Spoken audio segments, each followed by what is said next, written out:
We will never support minimum service levels. It's undemocratic. It's unconservative, in my view. It goes straight to people's right to combine and to be democratic and have their freedoms expressed in a free democracy. And you're oppressing that. You're the Conservative government. And this goes back to the foundations of our democracy. Toll Puddle, the Combination Act and all the rest of it. This is your latest version of the suppression of the right to people Just to be clear, organise. this committee is not introducing anything. Well, yeah, but you'll get to vote on it. So maybe we'll convince you to vote against it. That'll be the ultimate outcome.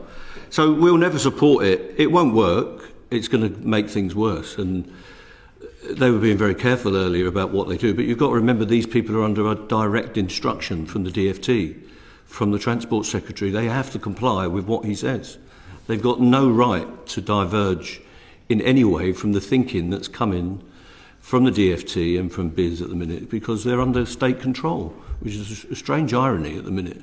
You're getting evidence from private sector companies who are under direct state mandate, and you're empowering the state to tell people, to conscript people to go to work when they voted not to go to work under your legislation.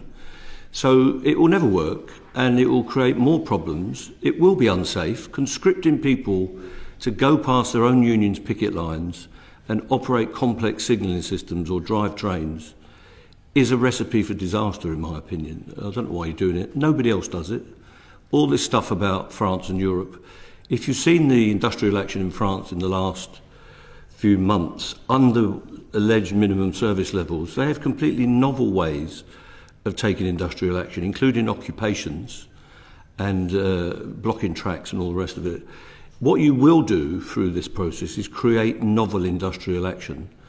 If we can't use traditional industrial action as you've been used in Britain for a long time, there will be novel forms of action, and there will be wildcat action, which is what happens in France and Italy and Spain and elsewhere. In Stockholm last week, there was walkouts all over the Stockholm tube network outside the legislation. So it's going to come back on the Conservative Party's heads, I believe, but it won't work whichever way you go with it.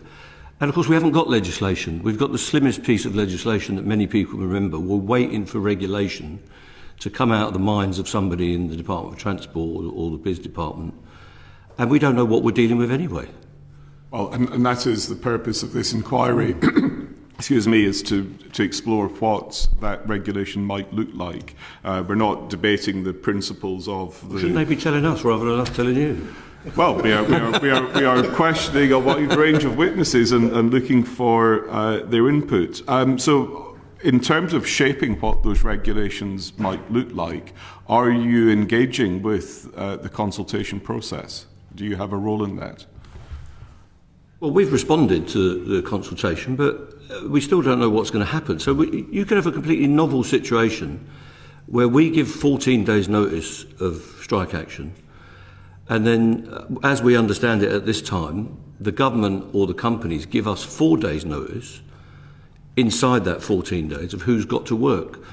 So it might be quite novel, whereas the companies are always taking us for injunctions. We may have the opportunity to take them for injunctions if they haven't served the notices properly. So I think it's going to be a complete pig's ear, but we will respond. And it's the stuff, it's unsafe, we believe. It's not going to work, and I don't think it will serve the passengers well. And if it's going to go to a national reduced timetable, people like train drivers and signallers will be completely conscripted. You cannot run an 80 or 90% or even a 50% railway service without conscripting all of the signallers and all of the controllers to operate that network. If you want to run a train down into Cornwall, into the north of Scotland, into rural Wales, and all of the towns that were mentioned earlier, Stoke, Middlesbrough, Portsmouth, all poor towns, by the way, I noticed. Maybe that's why they're not getting a service. I'm sure Guildford and Maidenhead always get a service during strike days. But it will be a disaster, and we'll all end up in court, and they'll spend even more money on fighting these cases than they have in trying to break these strikes. And if they'd used a fraction of the money in breaking the strikes in regard to settling them, we could all be back at work now anyway.